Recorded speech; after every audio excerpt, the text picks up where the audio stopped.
How's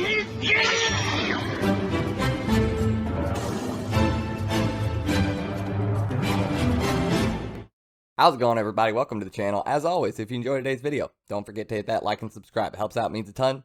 We're at 96 at the time of recording. 4 more for 100. Make me very happy. Anyway, getting into it, first thing I want to say real quick, for the people who get real no, Luffy should not be getting to Admiral Yonko level, whatever. We're going to say Admiral level because I feel like Admiral level is below Yonko level. I feel like that's not controversial. If you think Luffy should not be getting to Admiral level for whatever reason, I only have one thing to say. When is it okay for Luffy to get to Admiral level? We are over 1,000 chapters into this series. We are getting into Endgame. We are in Wano Kuni. There are not a ton of arcs that are going to happen between Wano Kuni and the final war of the series, where Luffy has to, win the day, do the MC thing, be the guy. When's it going to be okay for Luffy to start passing up the top tiers of the verse? It has to happen sooner or later. What, you want it to happen literally right before the final war? Oh, Luffy finally got past this top tier. Now we can immediately go into the final war and end it. One, that does not give us a lot of time to have fun, mega OP Luffy time. Do you not want more time with Luffy being superpowered? I mean, we didn't rush to get to this point. Over 1,000 chapters into this series. This was not rushed for Luffy to get to this level. Yes, when you think about Luffy's age and when he set out to become a pirate, yes, then it seems like a little bit quicker development. For us, on our side, it's taken long enough.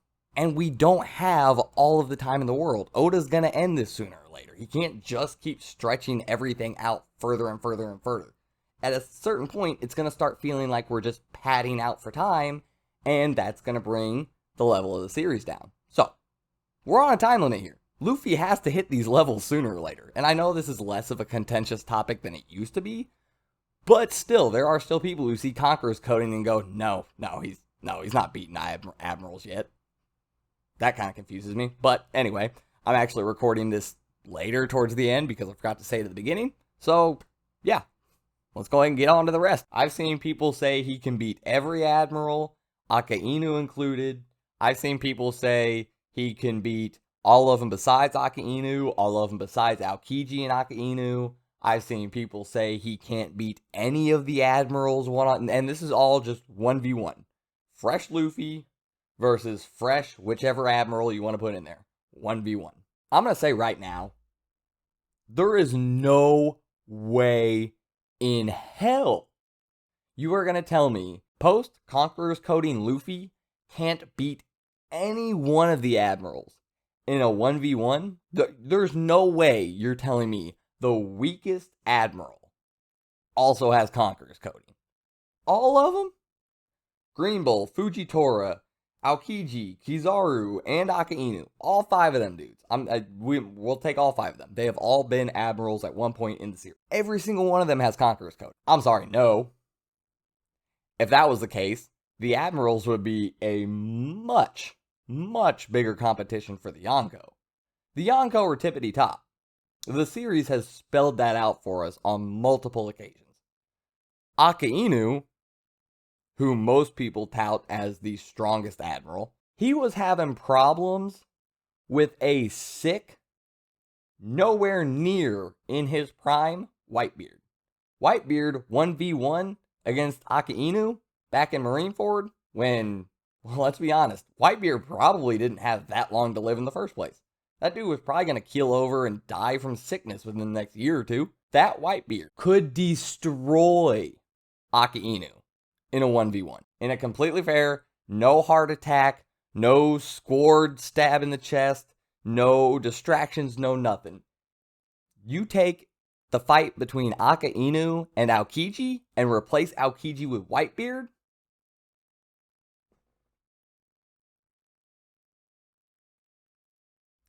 let's be real.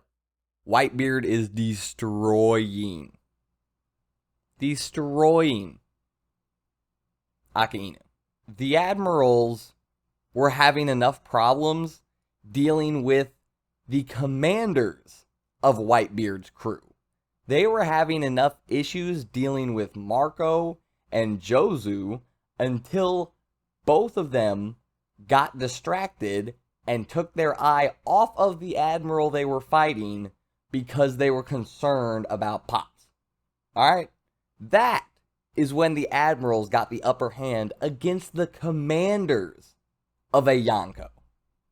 Now, bringing it back to where we're at, bringing it back to Luffy, Luffy is currently going through the steps in order to be able to stand toe-to-toe against Yonko. He's not quite there, but he took the gap from this. He's like up here now, just from Conqueror's coding, and also some Ryuo training for his armament hockey, but mainly Conqueror's coding. So, beginning of Wano, Ryuo training, Conqueror's coding, toe-to-toe 1v1 with Yonko. Alright, he's getting there. He's getting close. Luffy is above first commander level. 100%. Now, with all this being said, we have admirals matching up against commanders in Marineford, getting smacked by a sick, really sick Whitebeard. And we have Luffy now knocking Yonko on their back. Granted, the whole rooftop thing was not a straight 1v1, but still, I don't see Akainu getting 2 good shots on hybrid form Kaido and knocking him on his back. Akainu is questionable. I would not be mad at somebody if they think Akainu is still stronger than Luffy. I'm kind of iffy on that myself. He is kind of portrayed to be the strongest. He is the new fleet admiral. He beat Aokiji. There might be some funky stuff going on there, but that's not the point of this video. Anyway, Akainu, maybe. Because, I mean, he was in there face-to-face with Whitebeard. I'm not going to take it all away from him. He did beat Aokiji. Weird stuff or not going to take that away from him. He's been very impressive. But I would be comfortable putting Luffy over Aokiji at this point. The benefits of being a Logia are null and void. I mean, there are some even when Haki is in play, but still. We have no idea whether or not Aokiji can use Conqueror's coding. There's nothing to say he can. Admirals have never been touted or placed on the same pedestal as Yonko when it comes to strength. And Luffy's now, like I said, going through the steps to fight Yonko. But I don't remember everything I said post-recording the beginning that was actually after the middle leading into this end. I don't remember anything that I said. So, I hope you guys enjoyed the video, and I'm going to see you next time. Like I said, don't forget to hit that like and subscribe if you're still here. Thanks. See you guys.